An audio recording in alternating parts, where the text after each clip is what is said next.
네, 초보 전도자로서 이렇게 선다는 것이 참 두렵고 떨리는 일입니다. 근데 오늘 제목도 사실 그렇습니다. 대제사장, 죽음의 두려움에 대면하다, 직면하다 라는 제목으로 말씀을 전할 텐데요. 지금 좀 떨리고 두려워서 네, 이렇게 막 들었는데 얼굴을 아까 말씀드렸던 대로 빛을 내주시면 제가 좀 더 편하게 설교할 수 있지 않을까 싶습니다. 예전에 봤던 TV 프로그램이 하나 있습니다. 허참 씨가 진행하셨고 남성팀, 여성팀으로 나눠서 많은 게임을 진행했던 프로그램입니다. 유행어는 아니었지만 몇 대 몇이라는 것으로 되게 유명했던 프로그램이 있었죠. 네, 가족 오락관이라는 프로그램입니다. 다들 기억하시나요? 네, 거기에서 했던 게임들 중에 여러 가지가 있습니다. 뭐 헤드폰을 쓰고 거기에 음악을 크게 틀어놓고 거기서 입 모양을 보고 맞추는 게임이라든지 뭐 스피드 게임이라든지 아니면 벽을 사이에 두고 몸짓으로 속담을 설명하는, 그래서 몸짓으로만 해서 속담을 맞추는 그런 게임들이 있었습니다. 그런데 저에게 기억나는 게임이 하나 있습니다. 그림을 하나 띄워주시겠습니까? 네, 꼭 저거는 아니었지만 상자 안에 검은 천으로 씌워놓고 저기 안에 무엇이 들어있는지 손을 내밀어서 그 물건을 맞히는 게임이었습니다. 근데 기억해보면 출연자들이 저 구멍 안으로 손을 넣는 것을 굉장히 두려워했던 것 같습니다. 왜냐하면 그 안에는 무엇이 담겨 있을지 몰랐거든요. 그래서 사람들이 별것 아니겠지만 말로 하기에 그 구멍 안으로 손 넣는 건 굉장히 쉬웠겠지만 그렇게 손을 넣지 못하고 되게 힘들어하던 장면들이 제 기억 속에 남아 있습니다. 저도 그런 기억이 있습니다. 가족들과 함께 아쿠아리움을 갔습니다. 수족관을 갔는데요. 거기에 똑같은 검은 상자가 주어져 있었습니다. 그리고 거기 안에 손을 넣어서 그 물체가 무엇인지를 맞춰보라고 하는 그런 지문이 있었습니다. 그래서 호기심에 저도 손을 넣어볼까라는 생각을 했었는데 머릿속으로 이렇게 생각을 했죠. 뭐 아이들이 만지는 것이고 뭐 안전상의 문제도 있으니까 살아 움직이거나 뭐 그렇게 위험한 건 없을 거야 라고 생각은 하면서도 이것이 막상 손을 이렇게 넣으려고 하니까 두렵더라고요. 어떡하지? 저기 뭐가 들어있으면 어떡하지? 그리고 이렇게 손을 천천히 내밀어서 만졌습니다. 뭐가 들어있었을까요? 뭐 제 예상과는 크게 다르지는 않았습니다. 전복 껍데기가 들어있었습니다. 움직이지도 않고 그냥 그랬었는데 그것을 만지기까지 얼마나 마음이 두려웠는지 모르겠습니다. 오늘 이 두려움이라는 단어를 한번 살펴보았으면 좋겠는데요. 두려움, 두렵다라는 단어의 사전적 의미는 이렇습니다. 어떤 대상을 무서워하여 마음이 불안하다, 혹은 마음에 꺼리거나 염려스럽다라는 뜻을 가지고 있습니다. 쉽게 말하면 어떤 대상을 무섭거나 싫어하는 그러한 상태를 이야기할 겁니다. 예를 들어서 이런 것이죠. 우리가 싫어하는 동물 중에 뱀이 있습니다. 뱀을 보면 그 동물이 싫기도 하지만 무섭기도 합니다. 그것을 바라보면 우리 마음이 두렵고 떨리는 거죠. 우리가 뱀을 봤을 때 일어나는 마음의 상태를 두려움이다 라고 이야기할 수 있을 것입니다. 그리고 인간의 두려움에 대해서 연구한 휴 미실딘 박사라는 분이 계십니다. 그분이 아기가 어머니의 모태에서부터 나오면서 처음 느끼는 두려움이 세 가지가 있다라고 말했습니다. 먼저는 떨어지는 두려움이 있다라고 이야기합니다. 모태에서부터 세상에 나오면서 밀려서 높은 곳에서 떨어질까 하는 두려움이 있다라는 것입니다. 이것은 성인이 되면서 실패의 두려움, 뜻하지 않게 찾아오는 사고의 두려움과 연결된다고 합니다. 두 번째, 큰 소리에 대한 두려움이 있다고 합니다. 한없이 조용했었는데, 모태에서는 조용했었는데 세상에 나오니 각종 시끄러운 소음이 들린다라는 것이죠. 그래서 그것이 두렵게 느껴진다라는 것인데, 이 영아기의 큰 소리에 대한 두려움은 어른이 되면서 비판에 대한 두려움, 폭력이나 침범에 대한 두려움으로 이어진다고 합니다. 그리고 마지막으로는 버려지는 두려움이 있다라고 합니다. 모태로부터 이탈되면서 의지할 것이 없어져서 겪게 되는 두려움인데 인간의 가장 최대의 내면의 두려움이라고 이야기합니다. 버려지는 두려움은 성인이 되면서 고독과 불안이 주는 두려움, 헤어지는 두려움, 미래에 대한 두려움, 죽음에 대한 두려움과 연결된다고 합니다. 모태에서 겪게 되는 이 두려움들이 성인이 되면서 계속해서 이어진다라고 오늘 그 박사는 이야기하고 있는데요. 오늘 본문에서 살펴보면 이 대제사장도 두려움에 직면하게 되는 순간이 있습니다. 어떤 두려움인가 하면 한 치 앞을 알지 못하는 상황에서, 결과를 확신할 수 없는 상황에서 한 발자국을 내딛어야 하는 그런 상황에 맞닥뜨리게 됩니다. 오늘 이 두려움에 대해서 한번 살펴보도록 하겠습니다. 대제사장을 히브리어로는 학고엔 학가돌이라고 합니다. 이는 위대한 대제사장, 기름 부음을 받은 대제사장이라는 뜻입니다. 대제사장은 종신직으로서 평생 그 직무를 감당해야 되는 사람들이었는데요. 아론으로부터 시작해서 혈통으로 그렇게 이어지는 직분이었습니다. 그런데 무엇보다도 일반 대제사장보다도 더 높은 수준을 감당해야만 했는데요. 우리 말씀을 한 구절 찾아보도록 하겠습니다. 레위기 21장 1절에서 3절의 말씀입니다. 다 같이 한 목소리로 읽어보겠습니다. 시작. 여호와께서 모세에게 이르시되 아론의 자손 제사장들에게 말하여 이르라. 스스로를 거룩 그의 살부치인 그의 어머니나 그의 아버지나 그의 아들이나 그의 딸이나 그의 형제나 출가하지 아니한 처녀인 그의 자매로 말미암아서는 몸을 더럽힐 수 있느니라. 아멘. 대제사장이 아닌 일반 제사장은 시체를 가까이 할 수 없었습니다. 하지만 예외 조항이 있었습니다. 부모님이나 자녀나 그의 형제나 자매와 같은 경우에는 그 몸을 시체를 만지고 그 몸을 더럽힐 수 있었습니다. 하지만 대제사장은 이것과 약간 다릅니다. 말씀 다 같이 다시 한번 보겠습니다. 레위기 21장 10절에서 11절 말씀입니다. 다 같이 한 목소리로 읽어보겠습니다. 시작. 자기의 형제 중 관유로 부음을 받고 위염되어 그 예복을 입은 대제사장은 그의 머리를 풀지 말며 그의 옷을 찢지 말며 어떤 시체에든지 가까이 하지 말지니 그의 부모로 말미암아서도 더러워지게 하지 말며. 아까 말씀드렸던 그냥 제사장은 부모나 형제나 자녀 이런 경우에는 시체를 만질 수가 있었습니다. 하지만 대제사장은 더 높은 거룩의 수준이 요구되었기 때문에 그 부모로 인하여서도 시체를 만질 수 없다라고 성경은 그렇게 이야기하고 있습니다. 그만큼 제사장보다 더 높은 성결을 요구받았던 직분이겠죠. 그 외에 슬픔의 표시로 머리를 풀어헤치거나 옷을 찢을 수 없었으며 과부나 이혼한 여인 그리고 창녀와 결혼할 수 없었습니다.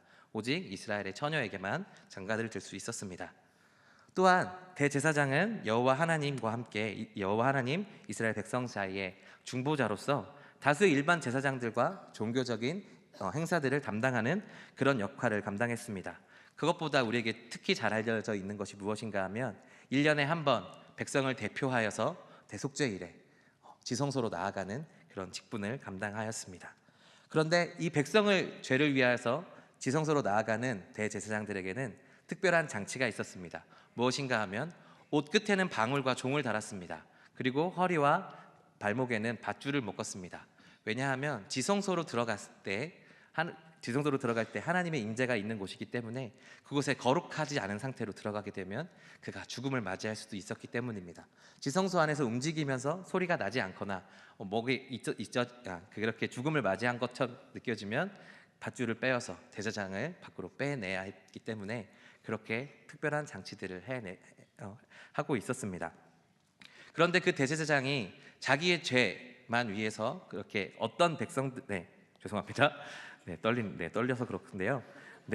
거룩하지 않은 상태로 들어갔기 때문에 하나님 앞에서 죽음을 맞이한 것이죠. 근데 그 대제사장이 어떠한 죄 때문에 하나님께 그렇게 죽음을 당할 수 있었는지 그 죄의 종류가 무엇인지 한번 살펴보도록 하겠습니다. 히브리서 5장 1절에서 3절의 말씀입니다. 다 같이 한 목소리로 읽어보겠습니다. 시작. 대제사장마다 사람 가운데서 택한 자임으로 하나님께 속한 일에 사람을 위하여 예물과 속죄하는 제사를 드리게 하나니 그가 무식하고 미혹된 자를 능히 용납할 수 있는 것은 자기도 연하게 휩싸여 있음이라. 그러므로 백성을 위하여 속죄제를 드림과 같이 또한 자신을 위하여도 드리는 것이 마땅하도다. 아멘. 전해져 오는 랍비들의 전승에 따르면 대속죄일에 대제사장은 3번 기도한다고 합니다. 첫 번째는 무엇인가 하면 자신과 그의 가족들을 위한 죄를 위하여서 기도한다고 합니다. 두 번째는 제사장들의 죄를 위하여서 기도한다고 합니다. 그리고 마지막 3번째는 온 백성을 위하여서 속죄를 위한 기도를 하고 대제사장이 지성소로 들어가게 됩니다. 1년에 단 한 번 온 백성의 죄를 지고 가야 되는 그 대제사장이 그 여러 가지 죄들을 담당해야 했기 때문에 그 휘장을 지나서 지성소로 들어간다는 것은 죽음을 무릅써야 하는 일이었습니다. 그렇게 그는 죽음을 맞이하는 마음으로 그렇게 대속죄일에 휘장 앞에 서서 그렇게 서 있을 죽음을 직면하며 그렇게 서 있을 텐데요. 한번 상상해 보면 좋겠습니다. 그가 대속죄일에 지성소 앞에서 휘장 앞에 서서 어떤 것들을 했을까? 상상해 보면 이랬을 겁니다. 지성소 앞에 들어가기 전 휘장 앞에 서서 한번 몸을 다시 한번 점검할 것입니다. 모자는 제대로 쓰여졌는지, 삐뚤어진 곳은 없는지 다시 한번 살펴보고 자신이 얼만큼 준비를 확실하게 했는지 그렇게 하고 들어가려고 준비를 다 마친 후에 아마 들어가기 전에 한숨을 하고 쉬지 않았을까 싶습니다. 왜냐하면 휘장을 지나서 이제 들어가는 것은 죽음과 직면하는 일이기 때문입니다. 어쩌면 자기의 죄만 담당하는 일이라면 그렇게 무섭지 않았을 수도 있습니다. 자기의 죽음이 달려있는 문제이기 때문에 자기를 그렇게 성결하게 지킬 수 있는 힘이 되기 때문입니다. 하지만 가족들의 죄나 제사장들의 죄, 그리고 온 백성의 죄를 지고 나아가야 되기 때문에 자기가 보지 않는 곳에서 죄를 짓고 그렇게 회개하지 않은 사람들이 있었을 때에는 자기가 그 죄를 대신하여 죽게 되기 때문에 그렇게 휘장을 넘어서 지성소로 나아가는 것, 그에게는 그렇게 쉬운 일이 아니었을 겁니다. 그 휘장을 지나가면서 그에게 나타나는 결과는 딱 두 가지일 겁니다. 죽거나 살거나. 죽지 않고 살아서 예배 드리고 나왔을 때는 살았다는 기쁨과 감격이 그에게 넘칠 것입니다. 그렇게 이스라엘의 축제가 시작되겠지요. 하지만 그 축제가 끝나고 나서 다시 일상으로 돌아오면 아마 인간적인 마음이 들 것입니다. 그리고 이렇게 생각할지 모르겠습니다. 대속죄일이 다시 안 왔으면 좋겠다. 하지만 하루하루 살아가면서 대속죄일은 점점 가까이 다가올 겁니다. 그러면서 이런 생각이 또한 들 수도 있겠죠. 내일이 안 왔으면 좋겠다. 자신의 죄를 싸우는 것도 너무나도 버거워서 힘든 일인데 연약한 인간으로서 하루하루를 살아가는 것이 너무나도 힘들고 때로는 너무나도 큰 유혹에 빠져서 죄를 범하고 이렇게 됐을 때 자기가 겪게 되는 그런 마음 아픔들이 얼마나 진하게 느껴졌을까요? 그러면서 아마 그런 마음이 들었을 겁니다. 말씀드렸던 대로 내일이 오지 않았으면 좋겠다. 대속죄일이 나타나지 않았으면 좋겠다. 연약한 인간으로서 다른 사람들의 죄를 담당하는 것, 죽음을 각오해야 하는 것이 대제사장의 직무였습니다. 두려움을 감당해야 되는 대제사장, 예수님께서는 구약의 대제사장이 되신다고 오늘 말씀은 기록하고 있습니다. 우리 히브리서 5장 10절을 다 같이 한 목소리로 읽어보겠습니다. 시작. 대제사장이라 칭하심을 받으셨느니라. 아멘. 예수님은 구약의 대제사장이 혈통을 따라 대제사장이 되듯이 하나님께서 인정하여 대제사장이 되었습니다. 그러면 어떻게 하나님께서 인정하셨나를 오늘 말씀을 통해서 다시 한번 살펴볼 텐데요. 히브리서 5장 7절에서 9절의 말씀입니다. 다 같이 한 목소리로 읽어보겠습니다. 시작. 그는 육체에 계실 때에 자기를 죽음에서 능히 구원하시리에게 심한 통곡과 눈물로 간구와 소원을 올렸고 그의 경건하심으로 말미암아 들으심을 얻었느니라. 그가 아들이시면서도 받으신 고난으로 순종함을 배워서 온전하게 되셨은즉 자기에게 순종하는 모든 자에게 영원한 구원의 근원이 되시고. 아멘. 예수님은 하나님의 아들이시면서도 구원을 아들이시면서도 십자가의 고난을 받으셔야 했습니다. 7절에 보면 예수님께서 육체에 계실 때에 죽음에서 구원하실리 하나님께 구원해달라고 기도하는 장면이 기록되어 있습니다. 이를 보면 떠오르는 장면이 있지 않으십니까? 네, 겟세마네 기도입니다. 예수님께서 십자가에 달리시기 전에 하나님께 나아가서 기도합니다. 주님, 이 잔을 내게서 지나가게 하옵소서. 머리에 땀이, 이마에 땀이 핏방울이 되기까지 정말 간절하고 그렇게 기도하였습니다. 이것을 보면 대제사장이 휘장을 건너가기 전에 어떠한 두려운 마음을 가지게 되었나가 오버랩되게 됩니다. 예수님께서도 십자가의 그 고난을 앞두고 죽음을 맞닥뜨리는 그런 상황 속에서 이마에 땀방울이 핏방울이 되기까지, 이마에 있는 그 모세혈관이 터져서 정말 그렇게 피가 되기까지 얼마나 간절하게 간구했는지 오늘 말씀에서 우리는 그렇게 볼 수 있을 겁니다. 그렇게 죽음에 직면하여 괴로워하는 모습, 그렇게 죽음 앞에서 두려워하는 그런 인간적인 모습이 예수님에게도 또한 드러나 있습니다. 이것을 보면 대제사장이 휘장을 지나가는 것과 예수님께서 십자가를 지는 것이 아마 유사한 개념으로서 받아들여질 수 있을 것입니다. 예수님께서 우리의 대제사장이 되셔서 우리의 모든 죄악을 담당하셨습니다. 그런데 구약의 대제사장과 예수님께서 하신 그 대제사장의 역할 중에 다른 것이 있습니다.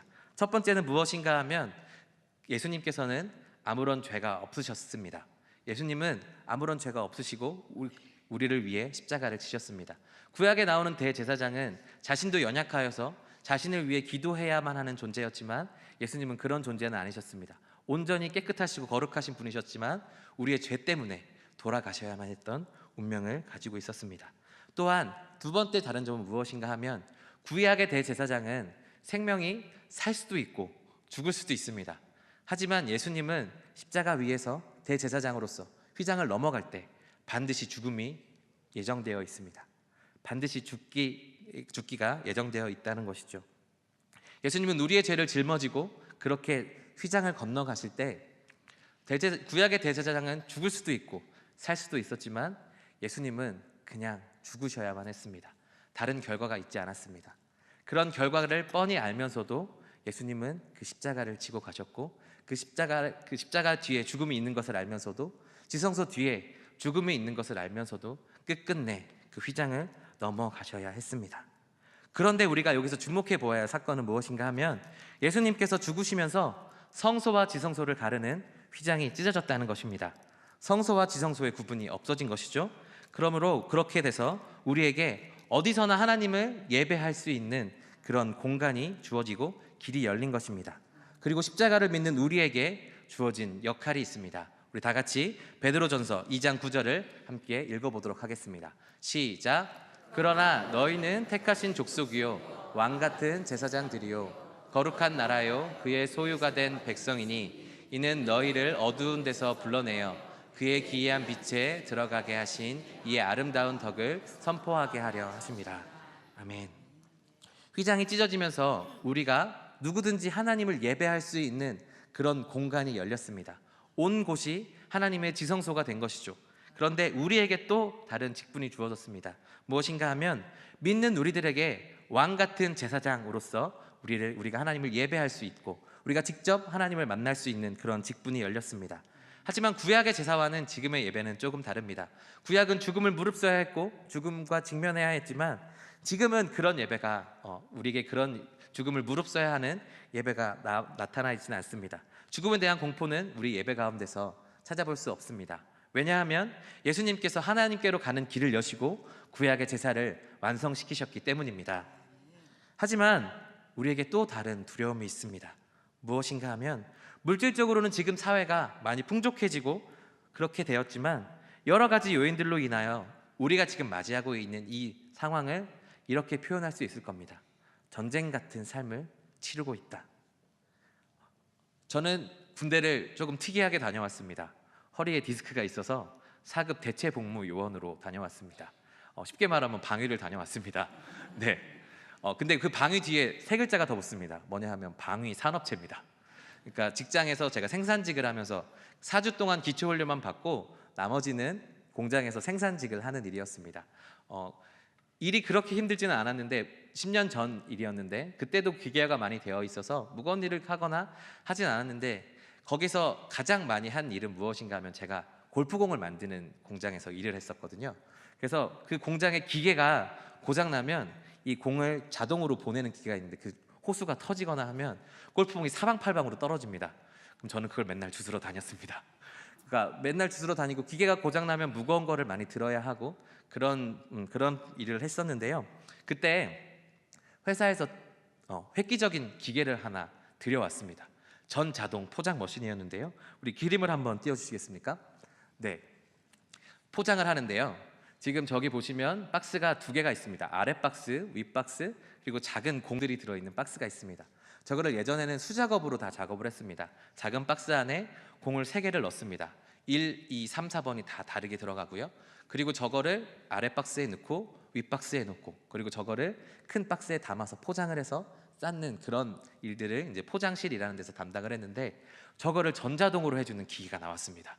따로 이렇게 박스도 다 접어주고 이렇게 일일이 담아서 공도 넣어주고 박스까지 딱 해서 큰 박스만 나오고 그것만 쌓으면 되는 그런 기기가 들어왔는데 그래서 이제 저것 때문에 이제 더 많은 발주를 감당할 수 있었습니다. 그런데 문제가 생겼습니다. 어떤 문제였냐면 기계가 고장이 난 게 아니고 기계가 들어왔는데 기존에 있었던 박스랑 그 기계랑 호환이 되지 않는 겁니다. 이상하게 호환이 되지 않는다라고 하더라고요. 그러니까 아까 봤던 그 그림에서 박스를 덮고 큰 박스까지 나오기까지 기다려야 되는데 그 4개를 넣고 윗박스를 덮는 데서부터 오류가 나는 겁니다. 그래서 어떻게 해야만 했냐면 그 아래 박스를 나오는 것을 담아서 나머지는 수작업을 해야 되는 상황이 온 거죠. 그러니까 저는 원래 그 부서가 아니었는데 비상이 걸렸으니까 다른 부서에서 차출이 나가서 그 기계와 이제 호흡을 맞춰서 이제 그것들을 감당해야 되는 거였습니다. 처음에 수작업을 할 때는 그렇게 힘든 작업은 아니었거든요.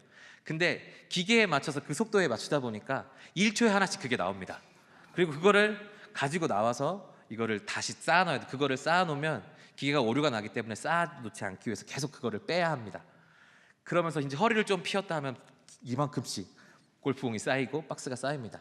그때 작업했던 양이 골프공 14만 개 정도였습니다. 14만 개 정도를 이렇게 쌓아놓으면 박스로 여기를 거의 가득 채울 만큼의 박스를 그날 감당했는데, 문제는 이거를 내일도 해야 된다고 말씀하시더라고요. 그리고 부장님이 내일은 더 많이 해야 돼 라고 얘기하시는 겁니다. 그리고 그날 밤 잠이 들었습니다. 저는 아직도 기계와 씨름을 하고 있었습니다. 자고 일어났는데 피곤이 전혀 풀리지 않더라고요. 꿈속에서도 일한 것 같고. 그리고 잠이 문득 깨어서 이렇게 생각했습니다. 내일 안 왔으면 좋겠다. 내일 오면 진짜 힘들겠는데, 이런 생각을 좀 하게 되었는데요. 그렇게 우리에게 주어진 삶이 가끔씩 너무 힘들어서 내일을 맞이하기가 참으로 힘든 때가 우리 가운데 있는 것 같습니다. 이것을 표현해 보면 아마 전쟁 같은 삶, 우리 가운데 주어진 삶이 아닐까 생각해 봅니다. 구약의 대제사장도 대속제회를 준비하면서 매일매일 죄와 싸웠을 것입니다. 그렇지 않으면 자기가 죽음을 맞이하니까 아마 열심을 내서 자기의 성결을 지키기 위해 노력했습니다. 하지만 자신도 연약한 인간이었기 때문에 때로는 그 죄악과 싸우는 것이 너무 지치고 힘들었을 것입니다. 그래서 아까 말씀드렸던 대로 내일 안 왔으면 좋겠다, 차라리 하나님 날 지금 데려가시면 어떨까요? 라는 마음으로 하루하루를 살지 않았을까 싶습니다. 그렇게 잠자리에 들면서 내일은 죄악과 싸우지 않는 그냥 편안한 삶을 살았으면 어떨까라는 생각이 들었을지도 모르겠습니다. 하지만 내일은 믿는 자에게나 믿지 않는 자에게나 동일하게 주어집니다. 내일은 사람들에게 치열한 경쟁 속에서 살아가게 합니다. 그런 전쟁 같은 삶 속에서 가장 중요한 것은 무엇입니까? 바로 우리가 누구를 따라가느냐 하는 것입니다. 전쟁에서 누가 나의 인도자가 되느냐에 따라서 목숨을 살릴 수도 있고 목숨을 죽을 수도 있는 그런 결과를 초래하게 됩니다.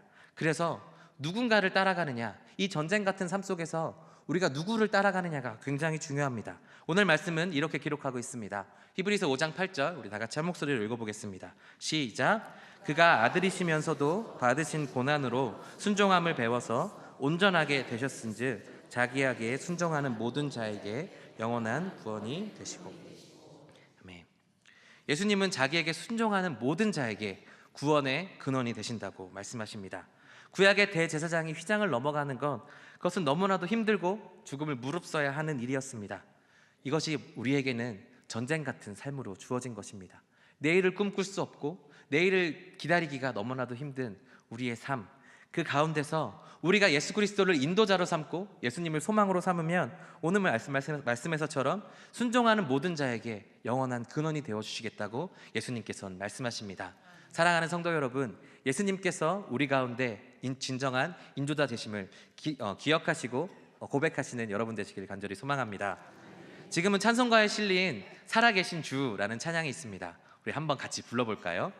살아계신 주, 나의 참된 소망, 걱정 근심 전혀 없네. 사랑의 주네 갈 길 인도하니 내 모든 삶의 기쁨 늘 충만하네. 네, 이 찬양이 참 가사가 좋은데요, 이것을 영어 가사로 보면 더욱더 좋습니다. 영어 가사는 이렇게 기록하고 있습니다. Because he lives, 그가 죽으시고 다시 살아나셨음으로 인하여서 I can face tomorrow, 나는 내일을 직면할 수 있습니다. 예수님께서 살아나셨기 때문에 내일의 두려움 속에서 나는 내일을 직면할 수 있습니다 라고 고백하고 있습니다. 또한 Because He lives, 그가 다시 살아나셨음으로 인하여서 All fear is gone, 모든 두려움이 사라진다 라고 이 찬양은 기록하고 있습니다. 이 곡을 작사 작곡한 윌리엄 게이서라는 분이 있습니다. 지금 부부로 이 노래를 작곡하시고 활동하신 분이시는데요, 옥수수 농사를 짓는 가난한 농장에서 태어나셨다고 합니다. 교회를 다니면서 찬양을 하면서도 슈퍼마켓에서 일을 하거나 그 정육점에서 일을 하지 않으면 학비를 마련할 수 없을 정도로 굉장히 힘들고 어려운 형편이었다고 전해집니다. 그의 삶은 아마도 가난했기에 너무나도 치열했을 것입니다. 어쩌면 그 치열한 삶 속에서 그 내일을 꿈꾸기가 또한 어려웠을 수도 있습니다. 그의 그러한 그런 고난과 그런 치열함이 담긴 노래가 바로 이 노래입니다. 우리가 주님께서 살아계시기 때문에 내일에 대한 두려움을 이겨낼 수 있습니다. 예수님께서 죽으시고 부활하셔서 지금 우리 가운데 살아계시기 때문에 우리는 두려움을 직면하고 내일을 맞이할 수 있는 그런 우리가 된 줄로 믿습니다. 우리 말씀을 다 같이 한번 읽어보겠습니다. 요한복음 20장 19절입니다. 다 같이 한 목소리로 읽겠습니다. 시작. 이날 곧 안식 후 첫날 저녁 때에 제자들이 유대인들을 두려워하여 모인 곳들의 문을 닫았더니 예수께서 오사 가운데 서서 이르시되 너희에게 평강이 있을지어다. 아멘. 예수님께서 죽으신 후 모든 소망이 제자들에게 사라졌습니다. 그런데 오늘 20장 전에 보면 제자들은 예수님께서 부활하신 소식을 들었습니다. 그럼에도 불구하고 유대인들을 두려워하여 그 문을 닫고 그렇게 살아가고 있었습니다. 그렇게 믿음이 없는 제자들에게 예수님께서 다가오셔서 하신 것은 그들을 책망하거나 그들을 꾸짖지 않으셨습니다. 너희에게 평강이 있을지어다 말씀하셨습니다. 사랑하는 성도 여러분, 우리 삶에 두려움이 있으십니까? 삶의 두려움은 삶의 많은 부분들로 우리에게 다가오게 됩니다. 제자들에게 나타났던 것처럼 부활의 예수님을 소식을 들었으면서도 여전히 두려워하고 있는 그런 모습들이 어쩌면 우리의 모습이 아닐까 생각해 봅니다. 그런 연약하고 두려워하는 우리들에게 예수님께서 찾아오셔서 책망하거나 우리를 꾸짖지 않으십니다. 예수님은 두려워하고 있는 우리에게 말씀하십니다. 너희에게 평강이 있을지어다. 삶에서 두려움이 생길 때마다 예수님을 바라보십시오. 주님은 우리에게 평안을 허락하는 분이십니다. 믿으십니까? 우리에게 평강을 주시는 예수님을 더욱더 붙잡는 우리가 되길 소망합니다. 전쟁과 같은 삶, 내일이 오는 게 두렵고 내일이 오는 게 참으로 어려운 그럴 때 바로 우리 주님께서 살아계시기에 우리는 내일을 직면할 수 있는 그러한 힘을 얻게 됩니다.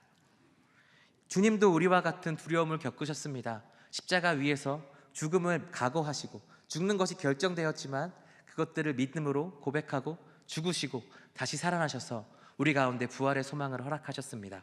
그런 주님이 우리 가운데 계시기에 이 전쟁과 같은 삶 속에서 우리가 주님을 인도자로 삼는다면 우리 삶에는 평안이 있을 것입니다. 사랑하는 성도 여러분, 우리 가운데 두려움이 있을 때 하나님을 더욱더 붙잡는 우리들이 되기를 간절히 소망합니다. 제자들처럼 예수님의 소망을 듣고도 믿지 못하여서 두려워하고 있는 우리들이 아니라 예수님의 소망을 바라보며 예수님의 부활을 바라보며 우리가 두려움을 이겨내고 우리 가운데 평강을 주시는 하나님을 더욱더 바라보는 우리가 되기를 간절히 소망합니다. 너희에게 평강이 있을지어다 말씀하신 예수님을 더욱더 붙잡고 두려움을 이겨내시는 저와 여러분들이 되기를 간절히 소망하겠습니다. 지금도 살아 역사하시는 주님, 온 백성의 죄를 짊어지고 휘장을 건너야 했던 대제사장의 두려움을 보았습니다. 십자가에 달리시기 전에 기도하시고 고통당하신 주님을 바라봅니다. 지금 우리를 둘러싼 수많은 두려움을 피하지 않고 온전히 이길 수 있는 우리들 되게 하여 주시옵소서. 부활하셔서 우리의 소망 되신 예수 그리스도를 더욱 붙잡고 확실히 믿게 하여 주옵소서. 부활의 소식을 듣고도 여전히 두려워했던 제자들을 바라봅니다. 아버지, 우리는 제자들보다 연약합니다. 주여 우리를 불쌍히 여기시고 승리케 하여 주시옵소서. 예수 그리스도의 이름으로 기도합니다. 아멘.